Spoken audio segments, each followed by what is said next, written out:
You gala. So I decided to come at you guys with another review this time. This time I wanted to do a game I've been playing lately, and I got a lot of game time out of it considering what I paid for it, and I'm certainly not done with it yet. I want to talk about Slay the Spire. Now, this game is interesting because it's a roguelike, and roguelikes are a genre. They kind of fascinate me as much as they frustrate me. They have a lot of incredible moments and times where you feel like nothing can kill you, and then just a few seconds after that, they'll have you cursing in rage when something ends your run in an unlucky way. A lot of people don't like roguelikes because of that, or roguelites, or whatever other variation of them. There's a million different sub-genres of that genre, and a lot of the reasons why is because of the luck.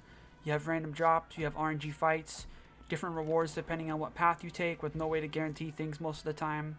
It tends to be frustrating for a lot of people, but in my opinion, the better roguelikes, in this case a game like Slay the Spire, they have controlled RNG, which is basically where you can learn and improve and use skill to really have a little bit more finesse over what happens and the kind of choices you end up making. So, Slay the Spire, it's a card-based roguelike, and it's also technically a roguelite, as you make a decent amount of permanent progression through the game in terms of unlocks. I picked it up on Steam in the summer sale about a month ago. I played through it a decent amount, and I really like what the game does. I feel like it does it really well. We'll start with the gameplay itself. It has card-based gameplay with roguelike mechanics like random card drops, differing generated paths on the same map, differing enemies and bosses depending on where you are, and other factors that influence your playthrough, as well as a very few controlled choices here and there that you can narrow down to what exactly you want at this moment, which is better than a lot of other games, which would give you, more like, instead of what you want, it would give you take what's the least bad thing, even though all choices in that situation would be terrible. So the Spire tends to not do that. And other roguelikes do that as well, but I like the way that Slay the Spire does it better. I like the fact that I can pick from what cards I want, unless, for example, I choose a relic that doesn't allow me otherwise in exchange for a power boost, instead of being forced to take whatever the game randomly throws at me. And I love that I can visit a shop and choose between picking new cards, getting a relic, which is just basically like these little upgrades and boosts that give you different effects, or just removing a garbage card from my deck that I don't want to thin it out and have less random chance of what I draw and more control over my gameplay style. If I'm smart and experienced enough at the game, I could even choose a specific path by looking at my map and picking through things in an intelligent way. I can hit up a few elites, then a campfire, then a few regular fights, then maybe another campfire to heal, and finally go to the shop to buy stuff, and then a campfire right before the boss fight. The way you pick your path in this game is actually very important. It influences everything. A poor path will result in a death and the end of your run, whereas a smart path can leave you with more power and more choices and options in hard fights, letting you survive what would otherwise be, a death. I honestly think Slay the Spire is one of the best games I've ever played, and it's definitely the best roguelike/roguelite game I've ever played, surely. I've played a few. I'm not a master of the genre or anything. Just to name some of them: Rogue Legacy, Risk of Rain 1, Risk of Rain 2, Renowned Explorer International Society, which is one of the ones I really liked, Dungeon of the Endless, another one I really liked, and a robot named Fight, which I didn't like that much. And maybe another few that I'm not remembering at the moment. I haven't played all of the greats. I know I've played a little bit of The Binding of Isaac, which is a super famous and successful roguelike game, but the main ones I've played here are listed. Anything else, just assume I haven't touched it or haven't looked at it at all. Slay the Spire is pretty much better than all of these games. The only two I like almost as much as it are Renowned Explorer and Risk of Rain 2, and Dungeon of the Endless, and I still think Slay the Spire edges out all three of them, though it's definitely close. What don't I like about the other games? I'll go through them really quickly and explain. Rogue Legacy, a roguelike that features bullet hell mechanics and is basically a riff off of Castlevania, which is kind of funny. It has some cringy humor in it, it's repetitive in a bad way, and grindy, which isn't good. Still an okay game, but it has some flaws. Risk of Rain 1, a clean roguelite/roguelite with multiplayer added in, shooting mechanics and fun platforming. It's a nice game, but it runs out of content kinda quick though. Risk of Rain 2, very similar to Risk of Rain 1, though better. Once it gets more content, it will be a much better game. Renowned Explorer, too easy once you learn how to play, too hard before you do. Gameplay isn't deep enough and is too simple. Gets repetitive quick. Enjoyable before that though. Dungeon of the Endless, this game is actually really good. One of the only things I don't like about this game is it has some really RNG elements with upgrades and items that can screw you over, which can get really frustrating sometimes. And finally, the robot named Fight game. It honestly just feels like a clunky Metroidvania with none of the polish or care of series like Metroid or Castlevania, or games like Hollow Knight or Axiom Verge. Being a roguelite slash light might not have been the best choice for it either. It's not an awful game, just not one of the best. I'd call it mediocre, not terrible. So how is Slay the Spire better than all of these games?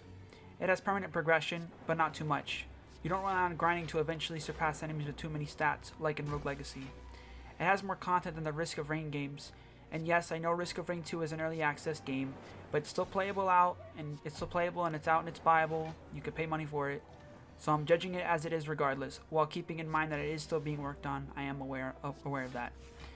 It's not too hard or too easy like Renowned Explorer, and it also doesn't get nearly as repetitive as fast as some of the other games. It has more polish than a lower tier game like A Robot Named Fight, and finally it has better choice and less RNG, arguably, than a game like Dungeon of the Endless. I like the art style. It has a beautiful feel to it despite not being too in your face or flashy. The gameplay is fun, more on that in a second. The music and sounds are great. Every hit feels satisfying when you hear it and see it, and the game has a few different separate soundtracks that can really sell the feeling of exploration during calmness and the intensity and desperation in the middle of a hard battle. I really like this game. I like the combat, I like the random events, I like the boss fights, I like the different ways you can build your deck.